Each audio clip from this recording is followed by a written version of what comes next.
নিজেদের ছেলে প্রধান উপদেষ্টার নির্দেশনা অনুযায়ী এবার জলাবদ্ধতার সমস্যা অনেক কমবে বলে আশা চট্টগ্রামবাসীর।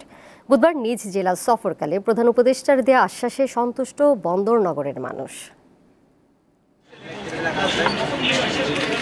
সরকার প্রধানের দায়িত্ব নেয়ার পর প্রথমবারের মতো নিজ জেলা চট্টগ্রাম সফর করলেন প্রধান উপদেষ্টা ডক্টর মোহাম্মদ ইউনূস।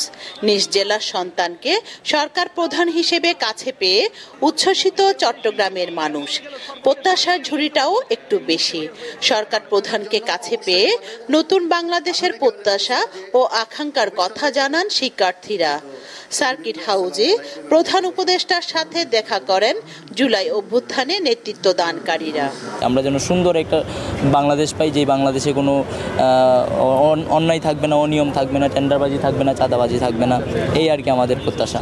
এই বিশ্বাসটা আমাদের সরকারের প্রতি রয়েছে। তারা যে কার্যক্রমগুলো হাতে নিয়েছে, পরবর্তীতে নির্বাচিত সরকার সেই কার্যক্রমগুলোকে ফলো করে আমাদের রাষ্ট্র কাঠামোকে আরও শক্তিশালী করবেন।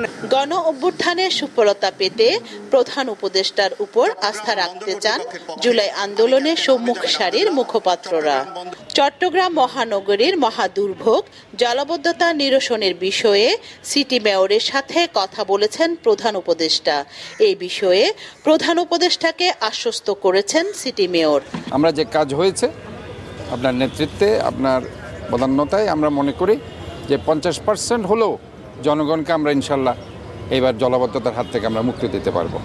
এবং আমরা আশা করছি within short time Agrabad box কালভার্টটা যদি আমরা সংস্কার করতে পারি, তাহলে পরে আগ্রাবাদের যে কমার্শিয়াল জোনে যে পানিগুলো উঠে সেগুলো ইনশাল্লাহ হবে না।